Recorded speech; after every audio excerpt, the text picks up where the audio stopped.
Hey everyone, if you already created a resume and now want to edit or update it on resume.com, you're in the right place. In this video, I'll show you step by step how to edit your resume on resume.com in 2026. First, sign into your resume.com account. This is where all your saved resumes are stored safely. Next, open your saved resume from the dashboard. This will take you directly into the resume editor. Now update your personal information.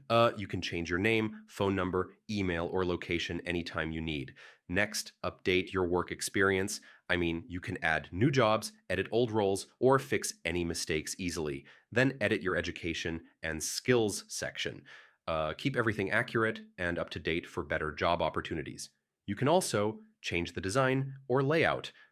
Switch templates, fonts, or colors to make your resume look more professional. Finally, save your changes and download your updated resume.